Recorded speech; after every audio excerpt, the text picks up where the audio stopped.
Welcome to the Wife Stories YouTube channel. New video every day, and don't forget to subscribe. Here we go. I do love you. My voice comes out barely above a whisper as I stand there, holding her pillow close to my face. I'm breathing her in, something faint and sweet, like the fragrance she always wore right before bed. It's a reflex I can't suppress, a useless attempt to recapture the warmth that once filled this room. But the bed is cold now, the sheets stiff under my hand. It feels like I'm trespassing in a life that I thought was ours, but maybe never really was. Darkness wraps the bedroom in shadows, except for the faint glow of the computer screen on the desk. The silence is too much. My heart pounds a steady, hollow rhythm, like a distant drum that doesn't belong to me anymore. The kids are asleep down the hall, or maybe they're just lying in their rooms, quiet and tense, listening for raised voices. They'd felt the tension. Children always do. I set her pillow aside, carefully, as if it might break. The faint indentation where her head used to rest seems deeper tonight, an imprint of all the nights she spent here, next to me. But it's not real comfort, just a reminder of what I believed was ours. What I thought was unbreakable. I walk over to the computer. The screen's paused on a video I've probably watched 100 times too many in the past 2 hours. My throat tightens. I press play, and the frame lurches into motion. There she is, Sarah. She's laughing, that easy, musical laugh I've always loved. Her hair blows around her face, sunlit from behind. I know that place, a picnic spot near the river. I can see the bright green grass, a red and white checkered blanket, a cluster of family and friends. But then, the camera angle shifts, and I spot him. He's tall, broad-shouldered, wearing a faded baseball cap and a work shirt. Eric Green, the guy who came by the house just a few days ago to fix a leaking pipe in our bathroom. I remember nodding to him in passing, handing him a cup of water as he knelt to check the valves. His hands were calloused, strong. He gave me a friendly grin, a small salute, then turned back to his work as if I meant nothing more than a quick handshake and a paycheck at the end. Nothing out of the ordinary. But now, in the video, I see a different side of him. He's right next to Sarah, leaning into her personal space, and she isn't just tolerating it. She's leaning back into him.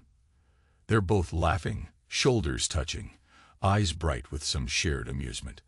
I watch her face as she turns to him, her lips parted in a breathless smile I've rarely seen. My gut twists. It's a smile of longing, a silent conversation in the middle of that busy crowd of unsuspecting friends. The camera shakes.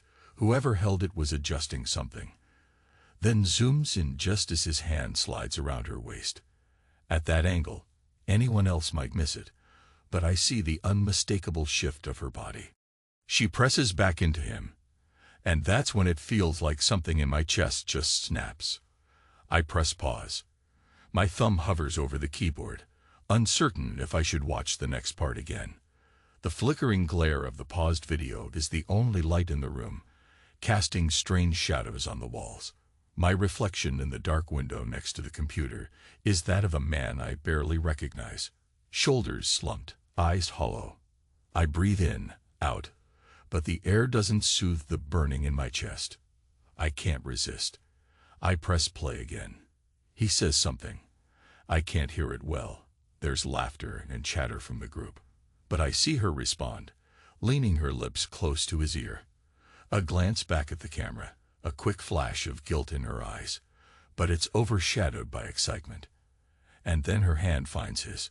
Their fingers intertwine, a fleeting moment. She moves in closer. My wife. They disappear off to the edge of the frame, stepping away from the blanket. The camera tries to follow, but they walk too far, out of focus. Then it cuts off abruptly. Someone must have turned off the recording. But it was enough. Everything I need to see is burned into my mind. I slam the spacebar, and the screen goes black. The silence roars in my ears. I feel like throwing the computer across the room, but I can't. I just stand there, numb, fingers pressed into the desk. My heart is pounding so hard that my vision pulses at the edges. I know what comes next. I had pressed record on our security camera when he visited the house that afternoon. Sarah said he was just finishing some work on the pipes. It would only take half an hour. I had a suspicion brewing deep inside me, a tiny, ugly worm of doubt. And so, I installed a hidden camera in the hallway, an offhand attempt to reassure myself there was nothing to fear. The files are there on my computer now, labeled by date and time. The last one, from just a few hours ago, shows them standing in the hallway outside the guest bathroom. She's wearing tight jeans, her hair pinned back. He's holding a wrench, apparently joking about something. She laughs, a little too loudly, a little too intimately. And then I see her press her body against his, just for a heartbeat, as if seeking his closeness. His free hand cups the back of her head, and I can feel my stomach turn inside out. They whisper something. His lips brush the side of her neck. And then they step into the bathroom, half closing the door behind them. The camera only catches bits of movement through the crack, her back arching, his hand slipping around her waist. I've watched it once. It burned me so deeply that I can't bring myself to watch it again. I already know what it means. There's no mystery left to solve, no suspicion that needs clarifying. It's all there. Evidence. Proof that the life I thought I had, the woman I believed I knew, is gone. I turn off the monitor, letting the room return to darkness. My face feels hot. My breath is ragged. I realize I'm shaking, fists clenched at my sides. Then, an unexpected wave of quiet settles over me, like my soul decided to numb itself. I exhale, slow, and step away from the desk. I move automatically to the bedroom door and open it. The hallway is cold and silent. I pass by the kids' rooms. I stand there for a long moment, one hand resting on the doorknob to my son's room, the other on the doorknob to my daughter's. Their worlds are safe for now. They don't know what I know. They're not old enough to understand betrayal. I swallow. My own father once whispered something similar to me. You're not obligated to be like your mother. But those words ring differently now, because I'm the one facing the betrayal, not perpetuating it. I walk downstairs, nearly stumbling in the dark. The living room is littered with small signs of family life. A couple of toys, a half-finished jigsaw puzzle on the coffee table, a pair of Sarah's shoes kicked off near the couch. The place feels hollow, like a stage set after the cast has left. I slump onto the sofa, ignoring the faint creak of the springs, burying my face in my hands. I want to scream, but I can't. I just sit there, silent, letting the tears sting the back of my eyes without ever falling. At some point, I drift into a half-sleep. My mind replays the scenes over and over. The picnic, the hallway, her laughter, their hands. It's like I'm stuck in a loop, unable to escape. When I finally jolt awake, the sun is just beginning to lighten the sky outside. I feel like I haven't slept at all, but time has moved forward regardless. I force myself up. A few hours later, still morning. I'm in my car, driving to get the official DNA test results. I remember the day Sarah asked me, almost offhandedly, if we should get a DNA test done for our youngest child. Something about needing medical clarity or a genetic check. It struck me as odd at the time, but she insisted it was just to be safe, and a quiet dread had been gnawing at me ever since. Now the results are in. I park in front of the clinic, my stomach twisted in knots. It's a quick pickup. An envelope from a lady at the front desk, who gives me a polite, professional smile. I mumble some thanks, my voice scraping in my throat. Then I walk back to my car and just sit there, envelope in my hands. I can't bring myself to open it immediately. The silence in the car is suffocating. Finally, I tear the envelope. I read the lines. The words are so clinical, so neutral. Excluded as biological father. My vision blurs, my shoulders tense, and I grip the steering wheel until my knuckles whiten. My chest feels like it might implode from the pressure of my own heartbeat. Every muscle in my body screams. All the illusions of fatherhood, diapers, lullabies, first steps, bedtime stories, shatter in my head like dropped glass. I stay there, motionless, for what feels like hours. A wind picks up, rattling the leaves on the nearby trees. Cars pull in and out of the parking lot, oblivious to the man dying inside his own silent tragedy.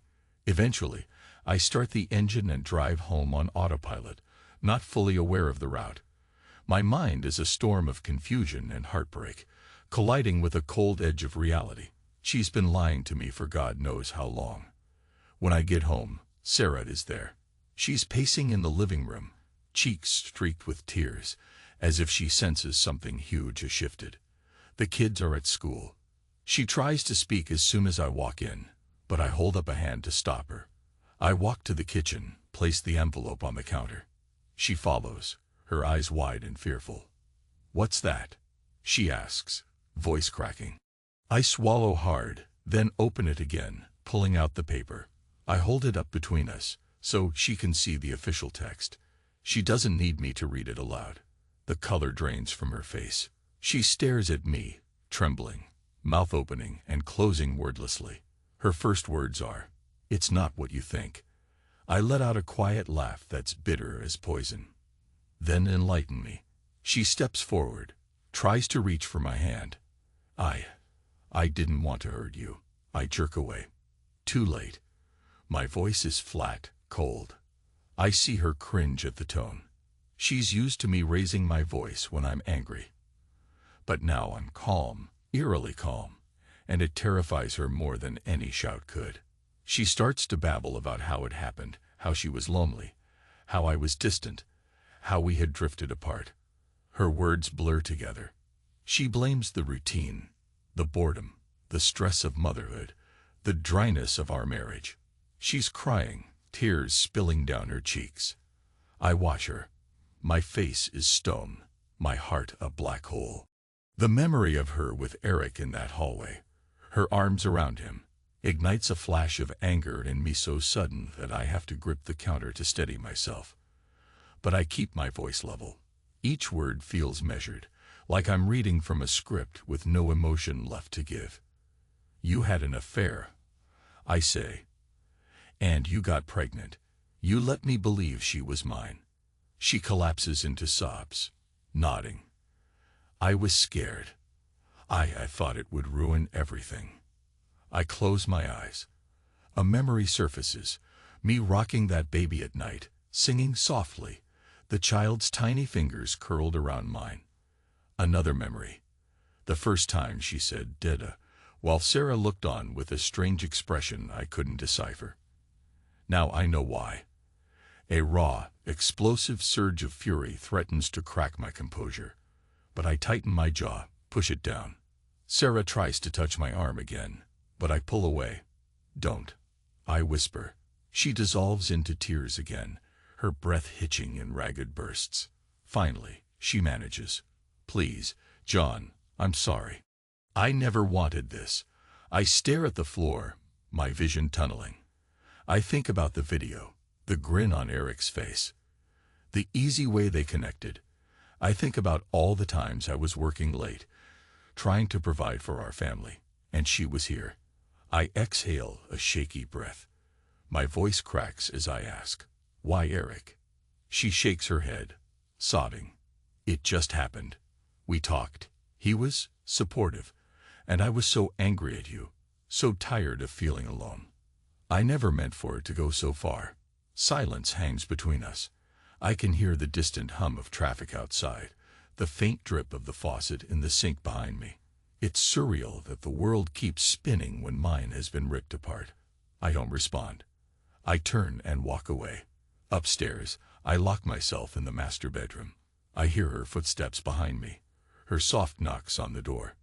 "John, please, talk to me." I sit on the edge of the bed, staring at the space where her pillow used to be. "I can't do this right now," I say quietly. She's sobbing, pressing her forehead against the door, but I can't bring myself to open it. Eventually, she goes away. Days pass in a numb blur. The children sense the tension but can't understand it fully. I pick them up from school, feed them dinner.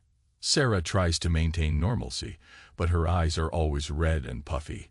She sleeps in the guest room. Some nights, I hear her crying softly through the wall. Inside me, everything is chaos. Sometimes I want to hold her, to scream at her, to break every dish in the house. Other times, I want to vanish, to leave everything behind.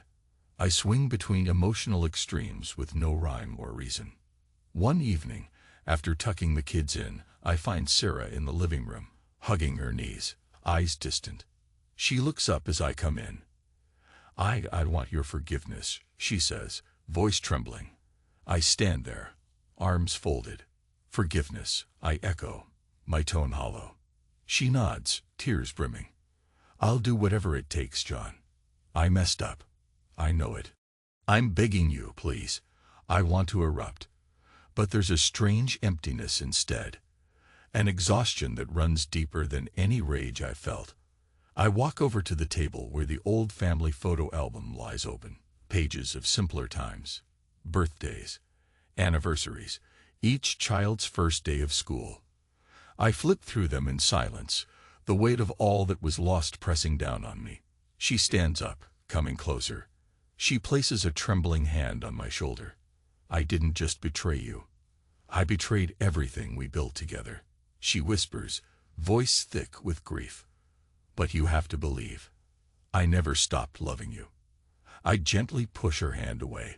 You left me, I say quietly, even before you walked out that door. She chokes back a sob. I'm still here, John. I'm not gone. I turn to face her, meeting her eyes with a cold steadiness. Yes, I say you are. You're just a ghost of who you used to be. Her sobs start again, unstoppable. She tries to speak, but her words are lost in gasps for air. I stare at her for a moment, remembering the first time I saw her laugh, truly laugh, on the day we met. Then I walk upstairs, leaving her alone in the flickering glow of the TV she forgot to turn off. It's 2 nights later when the next confrontation happens. This time, it's in front of the kids. Sarah is halfway out the door, suitcase in hand, a desperate look on her face. She wants to stay somewhere else for a while, she says, to give me space to think. The children stand in the hallway, wide-eyed, tears gathering. Where are you going, Mom? Our son asks quietly. She can't speak. I step in, placing a hand on his shoulder. Your mother needs some time. I say, my voice even, empty. And so do I. Our daughter sniffles, her small face twisted in confusion. Why? Did we do something wrong? Sarah's eyes fill with tears. No, sweetheart, it's not you. She tries to kneel and hug them, but they shrink back, sensing the strangeness. She seems to break a little at that. Her shoulders tremble. After a moment of stifling silence, I clear my throat. My words come out quiet, calm. You don't have to be like Mom. I glance at her. It's not a shout, not an insult flung in anger. It's a simple statement, honest, raw, devoid of sugarcoating. I want them to know they have a choice in their future, no matter what we've done. Sarah's face crumples. She turns and rushes out the door, tears streaking her cheeks. I guide the kids back to their rooms. They're crying, full of questions I can't answer. I tuck them in, kiss them goodnight, even though I feel like a fraud. My eyes burn, but I don't shed a tear. The next day, she's gone. The house is eerily still. Part of me is relieved that I don't have to see her, because every time I looked at her face, I replayed that hallway video in my mind. Part of me is terrified. We had been together for so many years. Now the foundation is shattered. I spend hours wandering from room to room. The kids leave for school. I'm alone with nothing but memories of the last 15 years. I notice little things, the indentation in the couch where she used to sit, the shelf lined with cookbooks she hardly ever used, a pair of her old slippers beneath our bed. They all mock me. A fierce restlessness seizes me. I can't stand to be in the house another second. Without much thought, I grab my car keys and drive, with no destination in mind.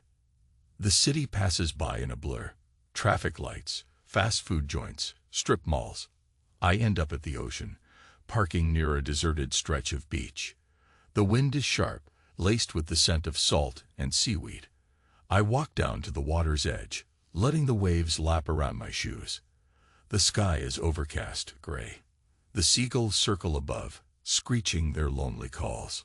I stand there, hands shoved into my jacket pockets, staring at the vast expanse of water, feeling small and so damn tired. This is where Sarah and I once walked, hand in hand, while the kids ran ahead, shrieking at the cold foam. I can almost see their footprints in the wet sand, even though it happened years ago. The memory flickers in my mind, then fades. The tide washes away the footprints, real or imagined. By the time I return to the house, it's late afternoon. My phone is crammed with missed calls from Sarah, from her parents, from my own mother. I ignore them all. I just can't talk about it. The kids come home soon after, and I summon every ounce of composure I have left to appear steady. That night, I help them with homework, make mac and cheese for dinner. We eat in strained silence, and I can see the confusion in their eyes. Where's Mom? Why is Dad so quiet? I do my best to soothe them without lying outright. Eventually, I put them to bed and stand in the hallway. My eyes flick toward the bathroom door, the place the hidden camera caught that damning scene. The memory nearly cripples me. I press the heel of my hand to my forehead, as if I can physically push away the images. Then I lock myself in my bedroom again and stare at the ceiling until dawn. A few days later, I get a text from Eric. Just seeing his name on my screen sets my blood boiling. How he got my number, I'm not entirely sure. Sarah must have given it to him at some point. The text is short. Need to talk. Your call. I want to crush the phone in my hand. I stand there in the kitchen, the hum of the refrigerator the only sound in the background, fighting the urge to drive straight to wherever he is and smash my fist into his face. But in an odd twist of logic, I realize I need a confrontation. I text back one word, now, and I send him an address, a deserted lot near an industrial park on the outskirts of town. I arrange for my mother to watch the kids for the afternoon. Then I drive out to that lonely spot of cracked asphalt and old warehouses. The wind stirs dust devils in the corners. I park and step out of my car, crossing my arms over my chest. Eric arrives shortly after, in a battered pickup truck. He gets out, stands there with an uncertain expression. He's bigger than me, broad-shouldered. I can see the tension in his posture.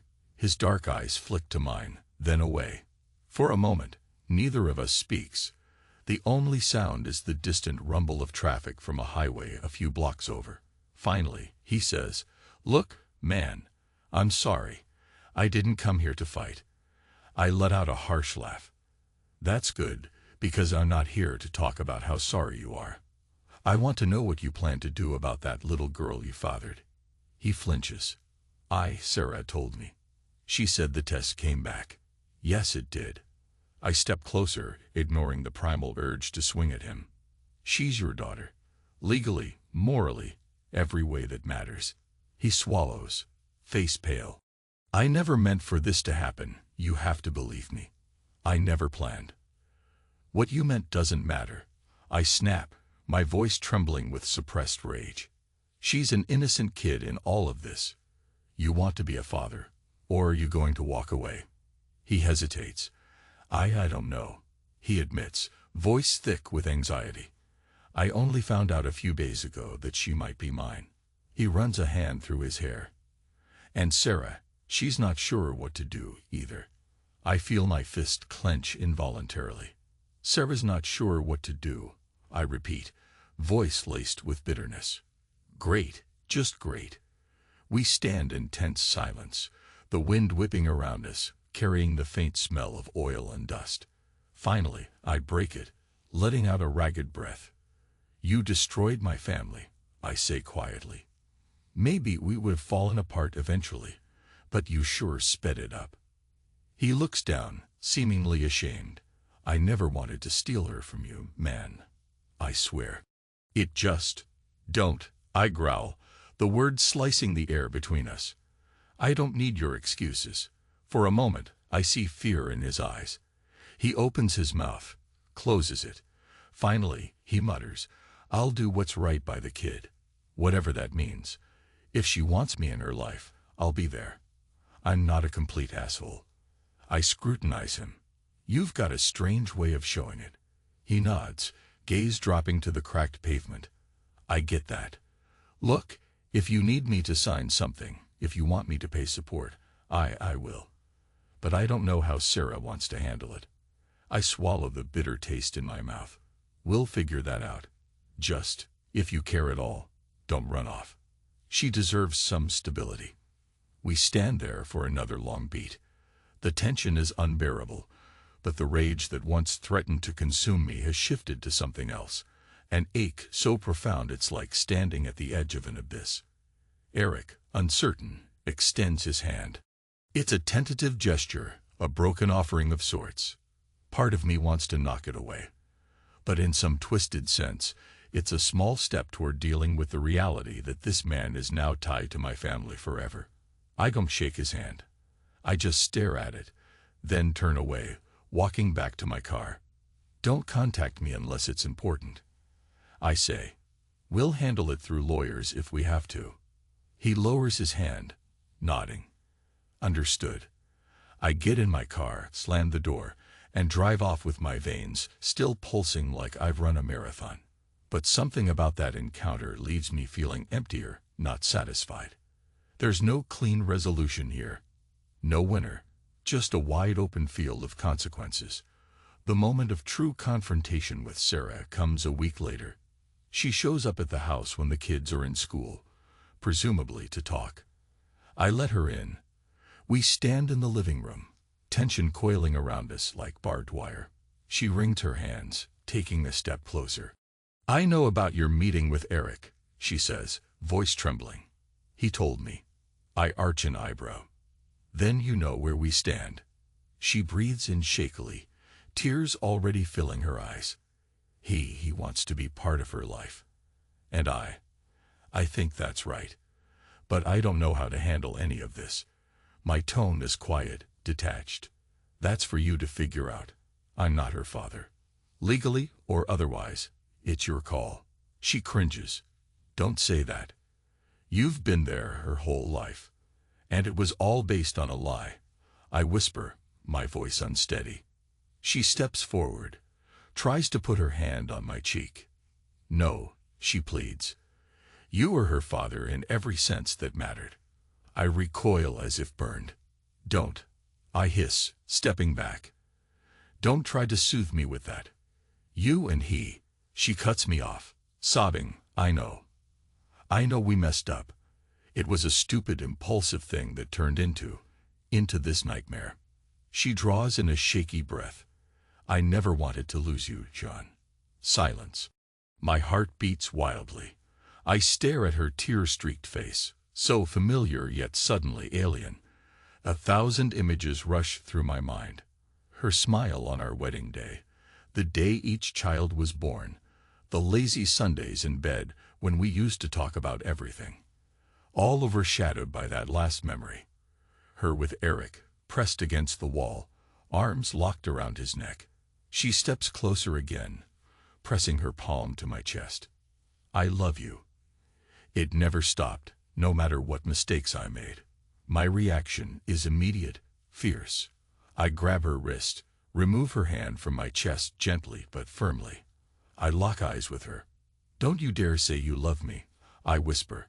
Because you sure as hell didn't love me when you were letting him put his hands all over you, when you carried his child inside you. She breaks down, falling to her knees on the living room carpet, sobbing. I'm sorry. The words tear out of her, raw, desperate. I'll do anything, John, anything. I'll give you space, I'll give you time. Just tell me how to fix this. I feel a rush of anger that's almost uncontrollable. But I clamp down on it. My voice is cold, merciless. This isn't something you fix with tears and apologies. You gave yourself to another man, and you let me believe a lie about our child. There's no going back. She trembles, hugging herself. Please, she whispers, tell me you still feel something. I regard her quietly, my jaw clenched so tight it hurts. What I feel is empty, I say after a moment. And that emptiness is your doing. That's when I know, with absolute certainty, that the marriage is finished. The bond is severed. She must sense it too, because she stops pleading and just sits there, rocking herself in anguish. Maybe it's not the cinematic heartbreak I used to imagine if something like this happened. It's not screaming or slamming doors. It's something colder, deeper, heavier. My phone buzzes in my pocket. I glance at it, see it's a call from work, something about a crisis that can't wait. I ignore it, but it reminds me that life goes on, even when ours is in ruins. I draw a breath, stare at Sarah. She's still kneeling there, tears dripping onto the carpet. You should go, I say, calmer now. We'll figure out the logistics. Lawyers, custody. The kids need their mother. But I falter, my voice catching. I need you gone. She pushes herself up, stumbling, leaning against the couch for support. Her eyes are red and swollen, her hair a mess. She lifts her suitcase from where she left it near the door. When she walks past me, she pauses, as if hoping I'll change my mind, hoping for one last embrace. I say nothing. She shudders with fresh tears, opens the door, and steps out. The door clicks behind her. My heart feels like it's turned to lead. The weeks following that day are a haze of legal forms, uncertain phone calls, and raw nights of insomnia. I throw myself into work. I oversee the kids' schedules, keep up appearances for them. I tell them only what they can handle, that Mom is staying somewhere else, that we're working through grown-up problems. They cry, they ask questions, they'd want her back. Each time, I feel something inside me twist and die a little more. Sarah attempts to call me, to apologize, to talk. I respond only when I must, typically to coordinate the children's visits. I don't lash out at her. I just keep my tone neutral, a dead monotone. She cries on the other end of the line. She begs. I remain silent, letting her words wash over me like meaningless static. And then one evening, she shows up unannounced. I find her sitting on the porch step after I've taken the kids out for ice cream. She stands as I approach, eyes pleading. Can we talk? Please. I hesitate, but something in her expression makes me open the door and let her in. The house is dimly lit. The kids have run upstairs, probably to hide from this awkward moment. Sarah and I stand in the living room, where the lamp casts warm circles on the walls. She's trembling, arms wrapped around herself. I came to tell you I'm leaving for a while, she says, voice quivering. I can't stay in the city. Everything reminds me of us. I nod slowly. Where will you go? She bites her lip. Up north, near my parents. I need time. Time to figure out who I am. A bitter retort sits on the tip of my tongue. You should have thought about that before you slept with Eric. But I hold it back. I just stare at the woman who used to be my wife. She looks drained, exhausted, a hollow version of the vibrant, laughing girl I once knew. Take whatever time you need, I say quietly. She nods, tears slipping down her cheeks. Thank you. She reaches out, lightly touching my hand. I don't pull away, but I don't reciprocate either. If you ever find it in your heart to forgive me, she whispers, I'll be waiting. I'm not asking for reconciliation, just your forgiveness. I can't live with this guilt forever. I swallow hard, remembering a line I once heard. Your conscience is your sentence. Something like that. My father's words, maybe, or some old movie. It resonates now in a way it never did before. I meet her eyes, hold them. Your conscience is your sentence, I say, voice soft but unwavering. No matter how far you travel. She closes her eyes, tears seeping between her lashes. Her lips tremble. Then she nods, a broken acceptance. She turns and opens the door. In the still night air, I see her silhouette pause on the porch, shoulders shaking. Then she disappears into the darkness, leaving me with the final echoes of her sobs. Time doesn't heal all wounds. It just changes them. Days turn into weeks, then months. The divorce moves through the system, and though part of me still reels at the word divorce, I sign the papers, numb. I find myself strangely calm, as if I made peace with the outcome long ago. Maybe I did. Eric tries to insert himself into the conversation about paternal rights for the youngest child. Lawyers get involved because the situation is complicated. My name is still on the birth certificate, but the DNA test says otherwise. It's messy, but we slowly hammer out the formalities. Ultimately, the truth stands. He's biologically the father, I am not. And Sarah, who is physically absent but present through phone calls, tries to navigate the chaos. Through it all, I function. The kids rely on me for stability, so I force myself to be stable. I keep going to my job. I pay bills. I wake up every morning, even though some days I question why. Over time, I notice small sparks of life creeping back into my routine. A coworker jokes at the water cooler, and I actually chuckle. My daughter draws a picture of the family, and though it only has me and her brother in it, she smiles proudly as she shows it to me. My heart constricts at the missing figure, but I smile back. Some nights, I walk through the house, letting myself recall old memories. The echoes of laughter in the kitchen, the faint perfume on the couch cushions, the glimmer in Sarah's eyes, the morning she told me she was pregnant, for the first time, years ago. Nostalgia hits me like a hammer, but it feels less suffocating as the weeks pass. The wound is still there, but I'm learning to breathe around it. Eventually, the question of revenge rears its head, like a serpent whispering in my ear. In my darkest hours, I fantasize about hurting them both the way they hurt me, airing out their dirty laundry, dragging them to court, humiliating them. But each time, a sense of emptiness follows the fantasy. It wouldn't fix anything. It wouldn't erase the betrayal. It might just poison me further. Vengeance. I realize it's not about retribution. It's about escape, about letting go. If I cling to the hatred, it'll destroy me. So, ironically, deciding not to burn their lives to the ground feels like the truest form of revenge. I see Eric once more, briefly, when he drops off some document my lawyer requested. We lock eyes. I see guilt in his. He tries to apologize again. I wave him off. The man isn't worth my breath. And in that moment, I feel a strange sense of liberation, as though setting him free from my anger sets me free too. I hold on to my life, my children, my future. There's a flicker of acceptance.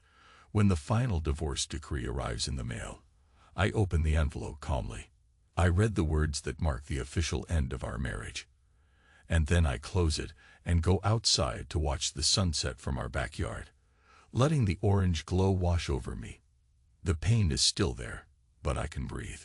The kids adapt in their own way. They see Sarah sometimes. Brief visits, short phone calls. She tries to mend what she can, but the distance is real. I hear from her less and less. The heartbreak I once felt morphs into something akin to pity, or maybe resignation. One afternoon, the phone rings. It's her. She says she's coming back into town briefly to see the kids. As we talk, her voice trembles with an undercurrent of longing. She isn't quite begging me anymore, more like waiting for me to say something about us. But I don't. At the end of the call, there's a long pause, and then she just says, "I'm sorry," before hanging up. I stand there, phone in hand, feeling the echo of her words. I realize my chest no longer twists in the same violent knot it used to. The anguish is receding, leaving behind a scar. I guess that's what healing looks like. I find myself in the bedroom, tidying up. I pick up an old t-shirt that once belonged to Sarah. She must have left it behind. The faintest hint of her scent lingers. For a moment, I close my eyes and breathe it in, letting myself feel the wave of sorrow. But it passes, like a wave returning to the ocean. I move to the window and look out at the driveway. The sun's low, throwing golden light across the yard. My reflection on the glass is that of a man still standing, still breathing, after everything that happened. I can't say I'm happy yet, but I'm here, alive, ready to face whatever comes next. The memory of her with Eric will always sting. The knowledge of that betrayal, like a jagged piece of glass lodged in my heart, won't vanish overnight. But I see a path forward now, because I realize that revenge isn't about inflicting pain on them. It's about not letting their actions keep me trapped in hate. By giving up the desire to punish, I free myself. That's my real revenge. My own future, my own peace. I run a hand through my hair, let out a long, steady breath, and feel something shift in my chest. A release. The old me might have collapsed under the weight of betrayal. Now, though, I feel an odd calm. Like I finally came to terms with the destruction, saw the rubble for what it is, and started building something new from the wreckage. I glance toward the hallway, where I know my children are playing in their rooms, their young voices drifting faintly. A small smile touches my lips. The house we shared is no longer ours, but it can still be mine. And theirs. There's a life to be lived here, scars and all. I step away from the window, letting the last rays of sun warm my back. My footsteps echo softly on the hardwood floor as I walk to the kids' rooms, determined to hold on to what remains and shape it into something strong, something real, something that's finally free from the lingering shadows of her betrayal. And in that quiet determination, I find a spark of hope that tells me I'll be all right.